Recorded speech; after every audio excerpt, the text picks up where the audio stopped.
एक सिख पति पत्नी एक ऐसे स्थान पर अपना माथा टेकते हैं जहां पर एक संत का वरदान था। उन्होंने वहां पर अपने शरीर को त्यागा था कि यहाँ पर जो भी जोड़े से आकर अपना माथा टेकेगा या प्रार्थना करेगा उसकी गोद जरूर भरी जाएगी। ये पति पत्नी, जिसमें पति का नाम सुरजीत होता है, बीते कई दिनों से यहाँ पर आ रहे थे और झोली फैलाकर इस स्थान से यही मांग रहे थे कि गुरुवर हमारी झोली भरिए। बेटी होने के बाद बेटी 11वीं साल में चल रही है, लेकिन अभी तक संतान का मुंह नहीं देखा है। दोस्तों, यहीं पर जिस गुरु ने यहाँ पर प्राण त्यागे थे, वो गुरु यहाँ पर आत्मा रूपी शरीर में होते हैं और इनके पास एक दूसरी आत्मा होती है। अब ये नन्ही सी आत्मा थी, ये इन गुरु से कहती है कि भगवान, मैं इनके साथ जाना चाहता हूँ, मैं इन्हें अपने माँ बाप चुनना चाहता हूँ। तो गुरुवर कहते हैं कि क्या तुम वहां पर रह पाओगे? तो ये आत्मा कहती है कि हाँ गुरुवर, मैं वहां पर रहूंगा, मैं इनके साथ जाना चाहता हूँ, मैं इस माँ के गर्भ में जाना चाहता हूँ। किसी स्थान से क्या ऐसा कभी हो सकता है? दोस्तों, एक आधी घटना मैंने आपको ऐसी घटना के बारे में जिक्र किया है। एक पहली घटना थी जहां पर थैले में आत्मा बैठकर घर आती है और घर अपनी माँ के गर्भ में प्रवेश करती है।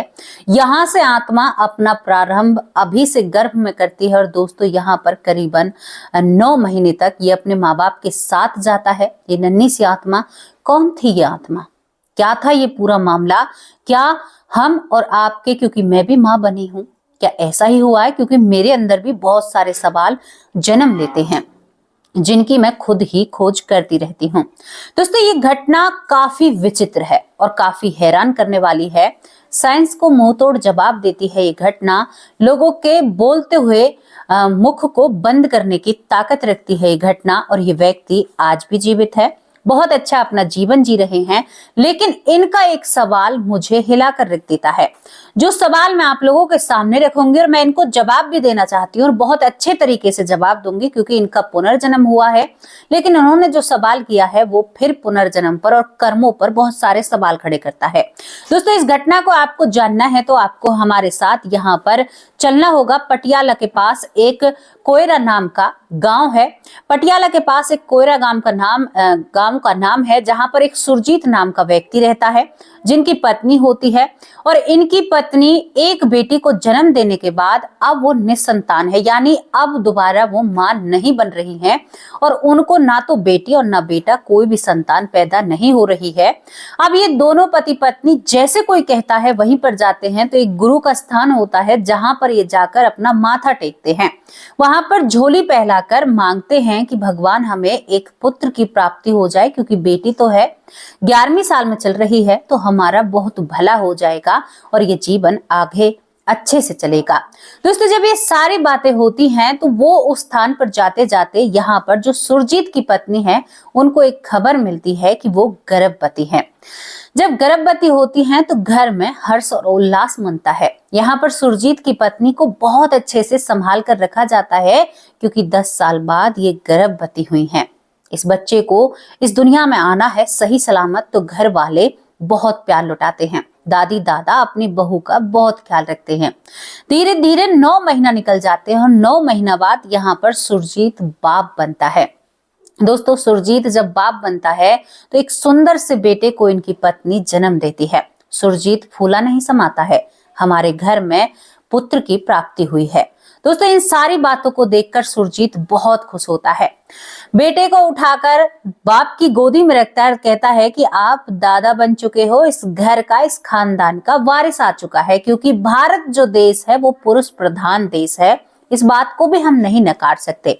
बड़ी खुशी मनाई जाती है और बहुत खुशी हर्ष उल्लास से 1995 की ये बात होती है। और दोस्तों, इस घर में एक लड़के ने जन्म ले लिया था। अब इस घर के लड़के के नामकरण की बारी होती है। एक लौता वारिस और पैसों की कोई कमी नहीं थी इस घर में, बहुत सारा पैसा होता है। इस लड़के का नाम चमकौर रखा जाता है। चमकौर नाम से इस लड़के को बुलाया जाता है। धीरे धीरे चमकौर बड़ा होने लगता है। चमकौर की परवरिश राजाओं की तरह हो रही थी। चमकौर को बहुत प्यार से रखा जाता है, लेकिन जैसे ही चमकौर चलने फिरने लगता है तो वो बहुत अजीब सी हरकत करता है। अब आप कहोगे कि क्या अजीब हरकत? अक्सर बच्चे दूध पीते हैं, अक्सर बच्चे खेल खिलौनों से खेलते हैं। ये लड़का क्या करता है, आपने कभी ग्रामीण इलाकों में देखा हो तो गांजा जो सड़क के किनारे बुबा हुआ होता है, यानी उत्पन्न अपने आप हो जाता है, ये लड़का उस पर अपने हाथ को फेरता है करीबन 2 साल की उम्र में, 2 से 2.5 साल की उम्र में, और उस हथेली को मीड़ने लगता है, यानी गांजे का, यानी ये कहने लगता है कि ये बहुत अच्छी चीज है। माँ बाप चिंता में घिर जाते हैं। दूसरी बात, ये शराब के सेवन की बात करता है। शराब सेहत के लिए बहुत अच्छी होती है। माँ बाप फिर परेशान हो जाते हैं, बेटा हमारे घर में तो कोई हाथ भी नहीं लगाता, तू ऐसी बातें क्यों करता है। अब यहाँ पर इस परिवार के सामने चुनौती थी कि ये लड़का क्या कह रहा है। अब ये लड़का धीरे धीरे जब बड़ा होता है तो इसको एक पड़ोस में दारू पीने वाला था, ये दूर से ही पहचान लेता है कि ये व्यक्ति दारू पीकर खड़ा हुआ है, यानी शराब को इतनी बेहतरीन तरीके से और गांजे को भी बहुत अच्छे तरीके से जानता था। काफी हैरान कर देने वाली बात है। यहाँ पर तीसरी बात, ये मांसाहार को बहुत पसंद करता है। ये सब कुछ माजरा चल क्या रहा था, जिस घर में लोग अंडे को भी हाथ न लगाएं, उस घर का बेटा शराब और मांसाहार की बात कर रहा है। माँ रोने लगती है, सर पर हाथ रखती है कि मेरे कर्म फूट गए, क्या होगा इस घर का।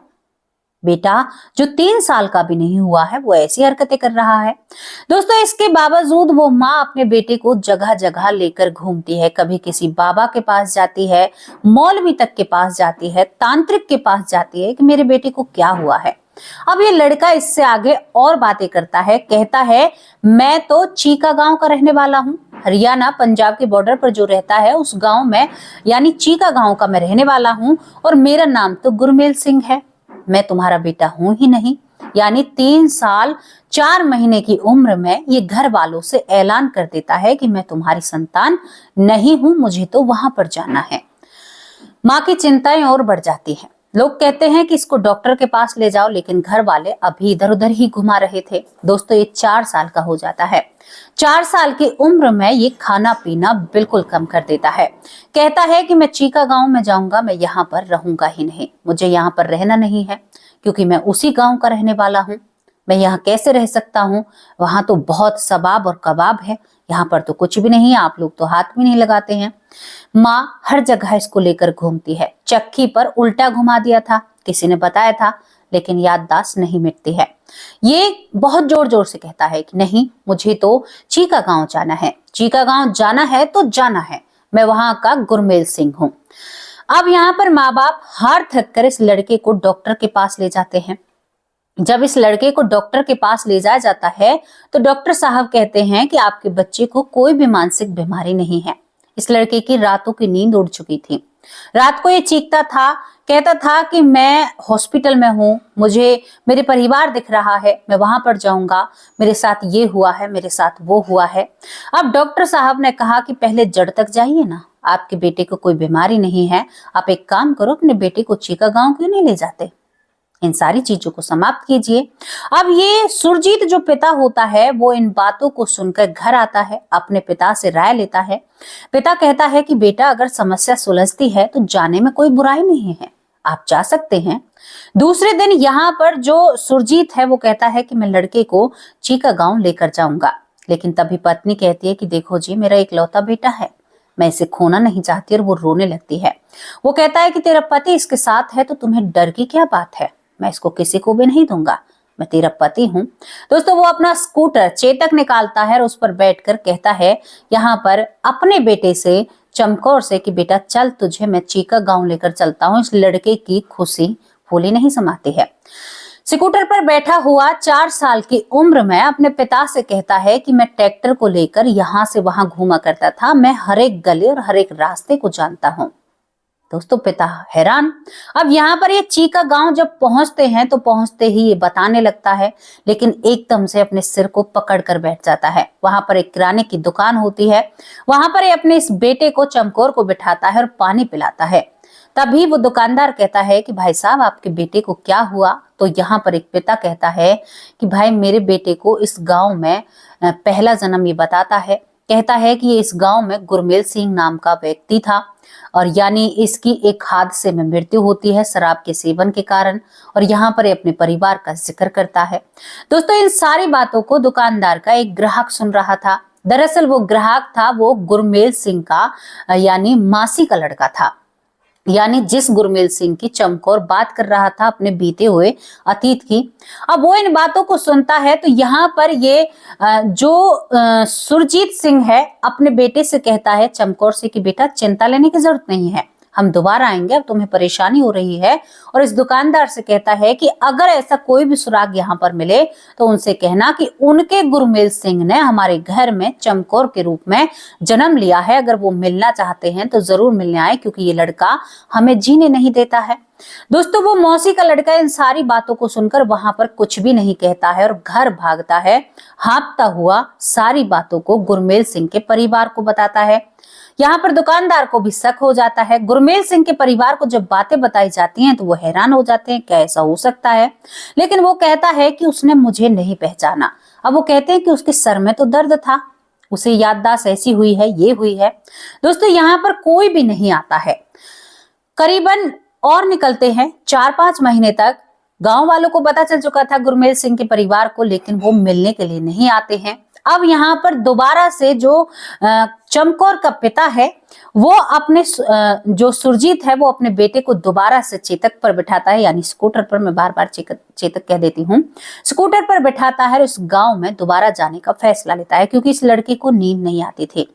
ये जब भी सोता था एकदम चीख कर उठता था और माँ को बहुत याद करता था। दोस्तों यहाँ पर दोबारा जब इसको गांव में ले जाया जाता है तब ये करीबन 5वीं साल में, आधा साल निकल चुका था, 4.5 साल का हो चुका था। गांव में प्रवेश करते ही अब तो ये सबसे बोलता है। यहाँ पर ये एक दोस्त का जिक्र करता है कि वेद प्रकाश से मुझे मिलना है, और गोलू चाचे मैं आ गया, देख मैं यहाँ पर गुरमेल सिंह आ गया हूँ। पूरे गांव में खुशी की लहर दौड़ जाती है। अपने घर में जाकर प्रवेश होकर ये एक बुजुर्ग महिला की गोद में बैठ जाता है। कहता है मेरी प्यारी माँ तू कैसी है, तू ठीक तो है ना। वो माँ सीना पीट कर रोने लगती है। ना तो वो अपने बेटे से कहती है कि मुझे इस बात का सबूत दे या इस बात का सबूत दो, सीने से लगा के कहती है मेरे लाल मैं तेरा इंतजार करती थी, मैंने तुझे तेरे कपड़ों में ढूंढा, तेरे शराब में ढूंढा, मेरा बेटा कहाँ पर है, मैंने हर जगह तुझे ढूंढा, तू आ ही गया, भगवान ने मेरी बातें सुन ले। माँ को किसी भी सबूत की जरूरत नहीं थी, लेकिन भाई थे, सभी को सबूत की जरूरत थी। इसने सबको पहचान लिया था। गली के हर चाचा, हर नुक्कड़ पर ही कहता है फलाने तू ये है, टिकरे तू ये है। आज उस किराने वाले को भी पहचान लिया। सबको पहचानते हुए ये कहता है कि तुम्हारा गुरमेल सिंह आ गया। अब यहाँ पर इसके सारे दोस्त इकट्ठा होते हैं, वेद कुमार भी होता है। सभी दोस्त इसको एक कोने में ले जाते हैं, कहते हैं कि अगर तू हमारा दोस्त है तो बता, उस दिन हम गांजा, यहाँ पर कहता है कि अगर तू हमारा दोस्त है तो बता हम क्या करते थे। ये कहता है कि हम शराब पिया करते थे, यहाँ पर हम नशा करते थे, गांजा फूका करते थे, कबाब भी खाया करते थे। ये खुले शब्दों में कहता है। दोस्तों को यकीन हो जाता है एक बार में ही। दोस्त वेद प्रकाश से कहता है कि देख भाई तू ऐसी बात है, मैं तुझे बहुत अच्छे से जानता हूँ। अब ये कहते हैं कि चल ठीक है, ये बात है, हमने लास्ट बार तुम्हें गांजा दिया था वो कहाँ पर है।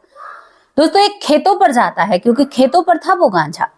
भीड़ इसके पीछे पीछे चल रही है और खेतों पर जाकर उस छुपे हुए गांजे को निकालकर 8 साल बाद, क्योंकि यहाँ पर इसकी मृत्यु है वो करीबन मैं आपको बताऊं 1987 यानी 87 में इसकी मृत्यु हो जाती है, और 8 साल बाद इसका पुनर्जन्म हुआ था।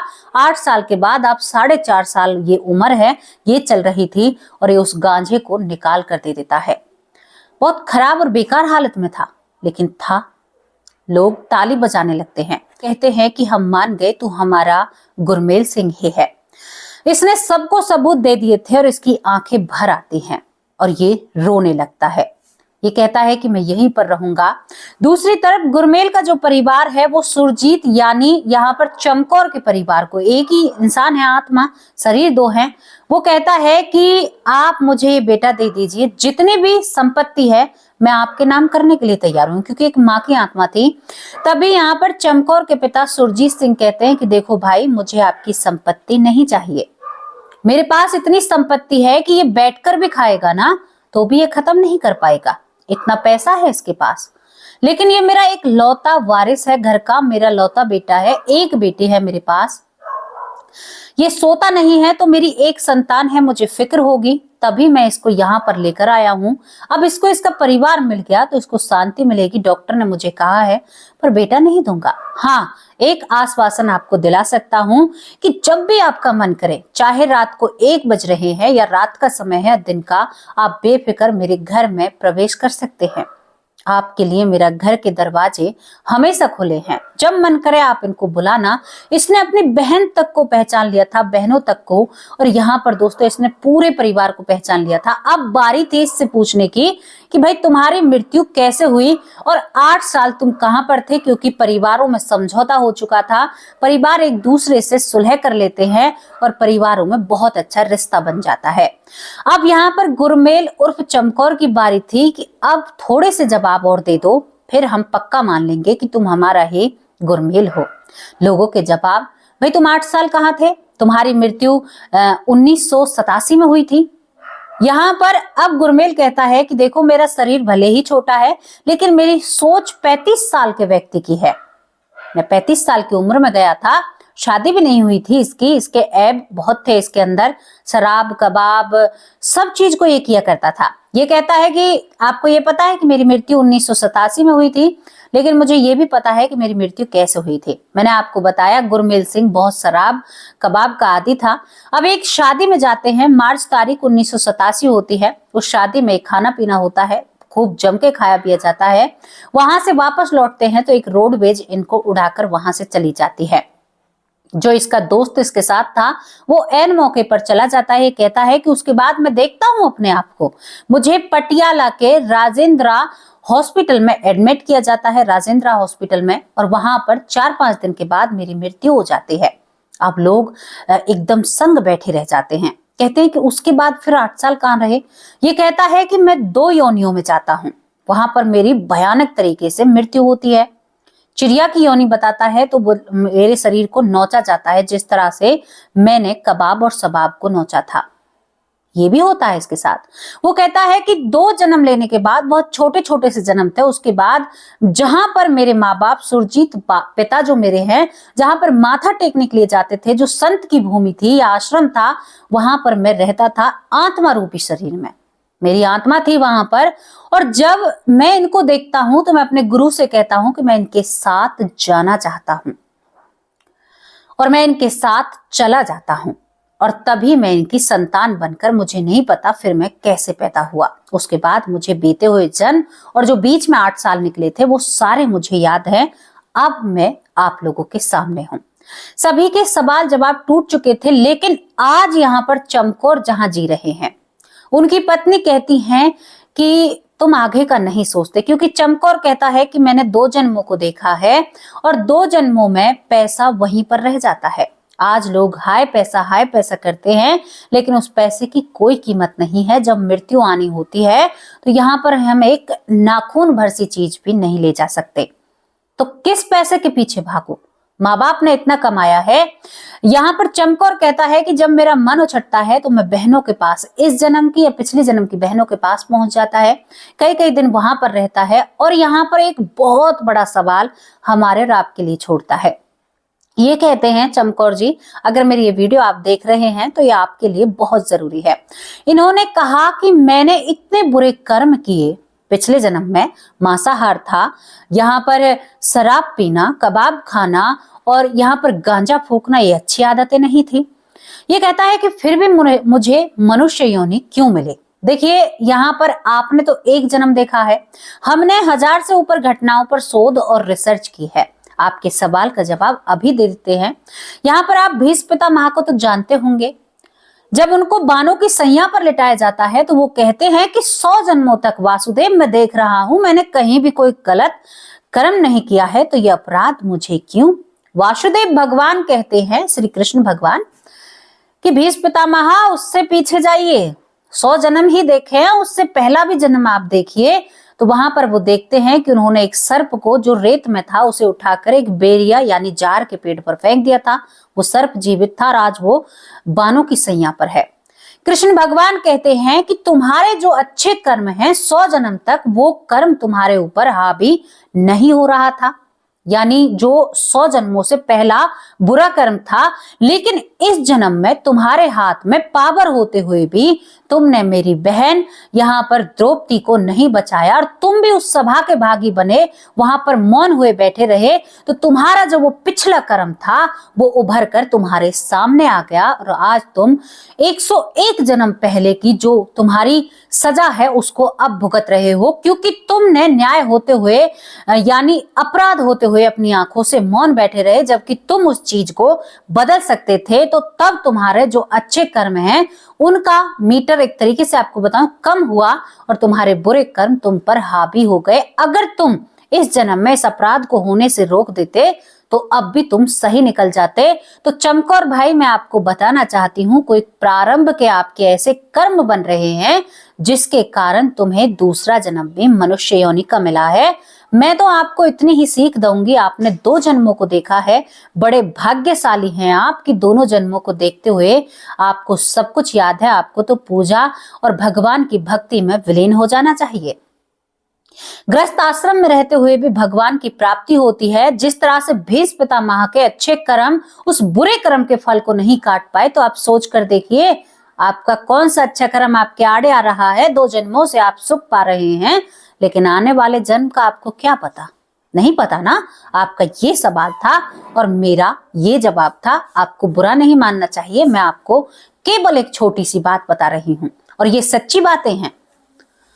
तो मैं आपसे कहना चाहती हूं कि हमारे अच्छे कर्म हमें 100-100 साल तक बुरी विधा या बुरी चीजों से बचा कर रखते हैं और बुरे कर्म हमें 100-100 साल तक डुबो देते हैं।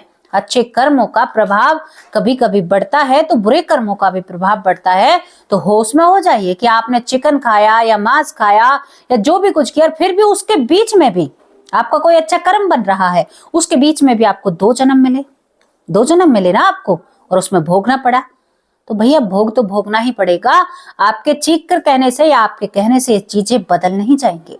मैं आपको केवल इतना बता देना चाहती हूं, जो किया है, जो बोया है, उसे काटना पड़ेगा, चाहे वो देर से ही काटनी पड़े आपको खेती अपनी। और ये बात 100% सत्य है, आप मानो या ना मानो। ये वो घटना थी जो चमकौर उर्फ गुरुमेल सिंह की थी और वो स्पष्ट रूप में इसी चिंता में है। अगर आप तक ये वीडियो पहुंचे तो जरूर इस पर ध्यान दीजिएगा। भीष्म पितामह से बड़े आप नहीं हो सकते। और दोस्तों, आपको ये घटना कैसी लगी इसके बारे में अपनी राय कमेंट बॉक्स में जरूर लिखकर भेजना। आज भी वो दोनों परिवारों में बहुत खुश हैं, सुखी हैं, लेकिन उन्होंने ये बात मुझे काफी खटकी। मैंने उनको थोड़ा सा बताने की कोशिश की। कैसी लगी आप लोगों को स्टोरी, अपनी राय कमेंट बॉक्स में जरूर रखना। और यहाँ पर मेरे परिवार की एक सदस्य हैं, उन्होंने कहा कि कभी हमारा भी नाम ले लिया करो। तो मेरी दुर्गा बहन, कैसी हो आप बहुत प्यारी हो और आपका नाम मैं भूल जाती हूँ। सीता शर्मा बहुत प्यारी बहन है, बहुत अच्छे कमेंट करती हैं। प्रवेश भाई कैसे हो? मोनिका सिंह बहुत बहुत धन्यवाद। शकुंतला देवी बहुत अच्छी बहन है। डॉक्टर रंजीत मिश्रा मेरे बड़े भाई, बहुत अच्छे भाई हैं। किरण शर्मा बहुत बहुत धन्यवाद। आशा गुप्ता बहुत प्यारी बहन है। सुमन बहन कैसी हो? पुष्पा पांडे बहुत बहुत धन्यवाद। अंजलि बहुत प्यारी बहन है। कश्यप बहुत बहुत धन्यवाद। मंजू बहन कैसी हो? अर्चना दुबे बहुत प्यारी बहन है। रमन कैसे हो भाई? सिकंदर सिंह, अब आपका नाम सिकंदर से आ रहा है और आपका नाम कुछ और है, तो माफ करना, मुझे आईडी का नाम फिर लिया है क्योंकि टीम लिखती है। हरदीप कौर बहुत बहुत धन्यवाद। ममता वर्षनीय बहुत बहुत धन्यवाद। भूप सिंह भाई बहुत अच्छे भाई हैं। कृष्णा आचार्य बहुत बहुत धन्यवाद। मंजू चौधरी बहुत प्यारी बहन है मेरी। अनीता बहन कैसी हो? बबीता सिंह दिल्ली से। शिव शंकर बहुत बहुत धन्यवाद। रामायण कुशवाहा बहुत बहुत धन्यवाद। रत्ना राव बहुत बहुत धन्यवाद। हनी राव भाई कैसे हो? पीहू हेला बहन बहुत प्यारी बहन है। नीलेश भाई बहुत बहुत धन्यवाद। प्रीति झा बहुत बहुत धन्यवाद। नीलेश विश्वकर्मा बहुत बहुत धन्यवाद। जसवीर सिंह बहुत अच्छे भाई हैं। खुशी बहन कैसी हो? नितिन कुमार बहुत बहुत धन्यवाद। माया कैसी हो प्यारी बहन? बबली जहां बहन, मुझे बताना कि बेटे की तबीयत कैसी है? ऑपरेशन के लिए आप बोल रहे थे, ठीक तो है ना? सुरेंद्र कुमार बहुत बहुत धन्यवाद। केबी ज्यादा राजकोट बहुत बहुत धन्यवाद। सुनील सैनी बहुत अच्छे भाई हैं। यश कुमार बहुत बहुत धन्यवाद। डॉक्टर सुरेश सोनी मेरे बड़े भाई, बहुत अच्छे भाई हैं। राजा राम भाई कैसे हो? किरण वालिया बहुत अच्छी बहन है। आशा गुप्ता बहुत बहुत धन्यवाद। कविता शर्मा बहुत प्यारी बहन है। गायत्री बहन कैसे हो आप? रेखा सरपंच बहुत प्यारी बहन है। नारायण स्वरूप बहुत बहुत धन्यवाद। हरीश कुमार बहुत बहुत धन्यवाद। हरी कुमारी बहुत बहुत धन्यवाद। अनिल व्यास भाई बहुत अच्छे भाई हैं। सुरेंद्र पाल कौर जो कि राजस्थान की हैं और बाहर से आ चुकी हैं और अपने गांव का जिक्र कर रही थी, वहां पर रह रही हैं और उनकी तबीयत खराब थी। अब आपकी तबीयत कैसी है मुझे जरूर बताना। यहाँ पर रामायण कुशवाहा भाई की तबीयत बहुत खराब थी भाई, अब तबीयत कैसी है उसके बारे में भी जरूर बताना। यहाँ पर पुष्पा पांडे बहुत प्यारी बहन है। अनिल साक्या फरीदाबाद से बहुत अच्छे भाई हैं। मीनाक्षी बहुत बहुत धन्यवाद। बबीता सिंह हरियाणा से माँ है मेरी। गोपी दुबे बहुत बहुत धन्यवाद। योग माया साहू। सरयू बाला कैसी हो प्यारी बहन। अवजीत शर्मा बहुत बहुत धन्यवाद। रूपेश श्रीवास्तव, पप्पी शर्मा, राजा राम भाई, सीता देवी शर्मा, वंदना चंदेल, बिटी का बॉस और यहाँ पर ऐश्वर्या माँ, श्रद्धा शर्मा, पूरा परिवार मेरा बहुत अच्छा परिवार है। और यहाँ पर एक माँ है हमारी, वो भी बहुत ज्यादा बीमार हैं। सुमन बहन भी बहुत ज्यादा बीमार रहती हैं और बहुत सारी बहनें हैं। सिकंदर, मैं क्या कहूँ, मेरा परिवार पता नहीं, एक तो बीमारी हर घर में अपनी जगह बना चुकी है। और यहाँ पर एक मेरी माँ है, सीता यादव माँ है और वो माँ कम नजर आती है, वो बहुत ज्यादा बीमार थी, हॉस्पिटल से बाहर आई थी। तो माँ आप भी अपने बारे में जरूर बताना। और बहुत ही प्यारा और सुंदर हमारा परिवार है और इस परिवार की मैं जितनी तारीफ करूं उतनी कम है। यशवंती माँ बहुत प्यारी माँ है। तो पूरा परिवार मेरा बहुत साथ देता है। अब परिवार वालों आपसे विदा लेती हूँ क्योंकि वीडियो बहुत बड़ी हो चुकी है। सभी अपना ख्याल रखिए, दवाइयाँ टाइम पर लीजिए, सर्दी का टाइम है, अपने आप को सर्दी से बचाइए, अपना ख्याल रखिए। अब आपसे कल मुलाकात होगी, तब तक के लिए नमस्कार, जय हिंद, जय भारत।